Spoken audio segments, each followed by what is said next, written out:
তো সারাদিন তোমাদের সাথে দেখাও হয়নি, কথাও হয়নি, আসতেও পারিনি। এখন একটুখানি বেরোচ্ছি, সবাই বেরোচ্ছে, ছেলে, আমি, মা বাপি, আমার দাদাও আসছে, একসাথে যাচ্ছে। তো এটা আপাতত চেষ্টা করেছি। প্রচণ্ড গরম, এত গরমে কিচ্ছু ভালো লাগছে না, একটু দরকার আছে, তো সেই দরকারই যাচ্ছি। কিছু কাজ আছে, সেগুলো মেটাতে হবে। কারণ রিসেন্ট কিছুদিন ধরে মানে সত্যি বলতে কোনো কাজ কোনো কিছুই ঠিকঠাকভাবে করছি না। মানে অনেক প্রয়োজন আছে, বাইরে বেরোচ্ছি না, মানে খুব দরকার হয়েছে, তাই এখন বেরোতে হচ্ছে, না হয়তো বেরোতাম না। তো এমনি ঠিকই আছি, কোনো অসুবিধে নেই আমার। তোমাদের আগের ভিডিওতেও আমি বলেছিলাম, বাট তোমরা এতটা ভালোবাসা দাও আমাকে, এতটা ভালোবাসা দাও, মানে কি বলবো, সত্যি কথা। তো যাচ্ছি, একটু গঙ্গার ধারে বসবো, অনেক দিন ধরে মনটা কেমন করছে।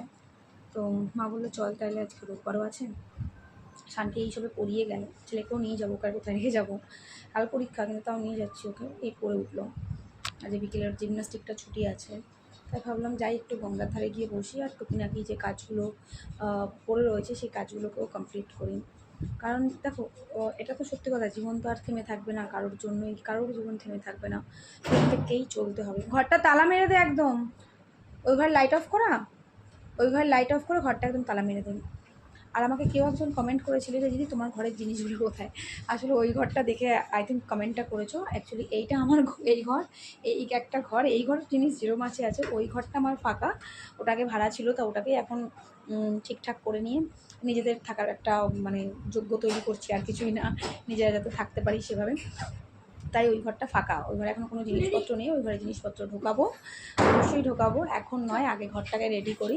আর ওই ঘরে এই ঘরের মতন এত জিনিস দিয়ে হ্যাবড়া ক্যাবড়া দিয়ে ভরবো না, ওই ঘরটা একদমই হালকা রাখার ইচ্ছা আছে, শুধুমাত্র একটা খাট বা একটা ওয়ার্ড্রপ এরম কিছু একটাই রাখবো, বাকি ওই ঘরটাতে বা একটা সোফা এরম টাইপ, ওই ঘরে বেশি ঝ্যাবড়া করবো না। এই ঘরে যেমন জিনিসপত্রতে পুরো ভরা আমার, তো ওই ঘরটা আমি হালকাই রাখবো। তো তুমি যে কমেন্ট করেছো আমাকে, তাকে বলছি যে ওইটাও আমার ঘর, বাট আমার ঘরের জিনিস আমার ঘরেই আছে। তুমি ভেবেছো যে ও ঘরের জিনিস কোথায় গেল, ওটা ফাঁকা দেখে, না না, ওটা আমার আলাদা ঘর, এই একটা আলাদা ঘর, তো দুটো ঘর আমার, তাই জন্য তোমার ওটা মনে হয়েছে, স্বাভাবিক।